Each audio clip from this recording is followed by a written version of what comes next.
വയനാട്ടിൽ 7 പേർക്ക് കൂടി ഷിഗല്ല സ്ഥിരീകരിച്ചു. ഇതോടെ ജില്ലയിൽ രോഗം സ്ഥിരീകരിച്ചവരുടെ എണ്ണം 16 എന്നതാണ്. കമൽ വിവരങ്ങൾ നൽകും വയനാട്ടിൽ നിന്നും. കമൽ, ഈ കുട്ടികളാണോ ഈ രോഗം സ്ഥിരീകരിക്കപ്പെട്ടവർ? ഇവരുടെ ആരോഗ്യസ്ഥിതി എങ്ങനെയുണ്ട്? ഏതൊക്കെ ആശുപത്രികളാണ് പ്രവേശിപ്പിച്ചിരിക്കുന്നത്? ഏത് മേഖലയിലുള്ളവരാണ്? അവിടെയൊക്കെ കൃത്യമായ പ്രതിരോധ നടപടികൾ ആരംഭിച്ചോ?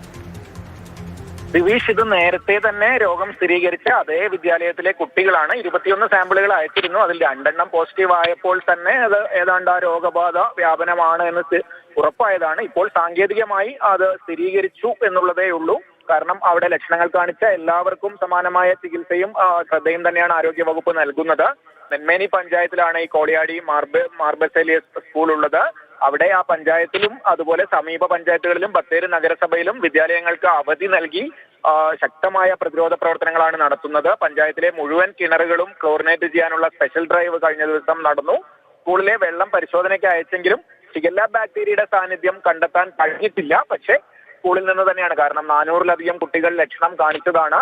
അതിൽ ഇപ്പോൾ ചികിത്സയിലുള്ളത് 50-ൽ താഴെ കുട്ടികൾ മാത്രമാണ് അഡ്മിറ്റായി ചികിത്സയിലുള്ളത്. മറ്റുള്ളവരൊക്കെ ചികിത്സ തേടി പോയതാണ്, ആശുപത്രിയിലാണ്. ഏതാണ്ട് 40ഓളം കുട്ടികൾ ഇപ്പോഴും ആശുപത്രിയിൽ അഡ്മിറ്റ് ഉണ്ട്. പക്ഷെ ആരുടെയും ആരോഗ്യനിലയിൽ ആശങ്കാജനകമായ കാര്യങ്ങളൊന്നുമില്ല. എന്തായാലും ആരോഗ്യ വകുപ്പും അതുപോലെ മറ്റ് സർക്കാർ വകുപ്പുകളും ശക്തമായ നടപടികളാണ് സ്വീകരിക്കുന്നത്. മാത്രമല്ല, ഇതിനോടനുബന്ധിച്ച് വയനാട്ടിലാകെ പ്രതിരോധ പ്രവർത്തനങ്ങൾ ശക്തമാക്കിയിട്ടുണ്ട്, മുന്നറിയിപ്പുകൾ നൽകുന്നുണ്ട്. എന്തായാലും ഈ രോഗബാധ സ്ഥിരീകരിച്ചവരുടെയോ ലക്ഷണങ്ങൾ കാണിച്ചവരുടെ ആരുടെയും ആരോഗ്യനിലയിൽ ആശങ്കപ്പെടേണ്ട ഒരു സാഹചര്യവും നിലവിലില്ല.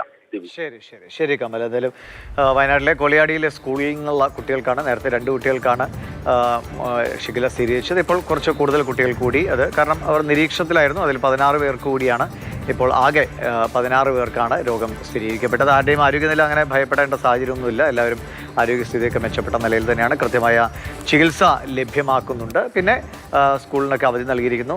പരിസരത്തെ സമീപത്തെ മറ്റ് സ്കൂളുകൾക്കും അവധിയാണ്.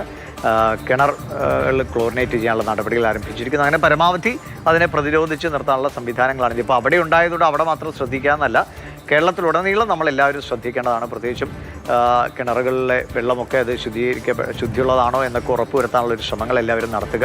പരമാവധി ശുചിത്വം പാലിക്കുക. ഇതൊക്കെയാണ് നമുക്ക് ഇതിനെ പ്രതിരോധിച്ച് നിർത്താൻ ചെയ്യാവുന്ന കാര്യങ്ങൾ. നിലവിൽ ആശങ്കപ്പെടേണ്ട സാഹചര്യമില്ല എന്ന് ആരോഗ്യവകുപ്പ് വ്യക്തമാക്കുകയും ചെയ്യുന്നുണ്ട്. ശരി.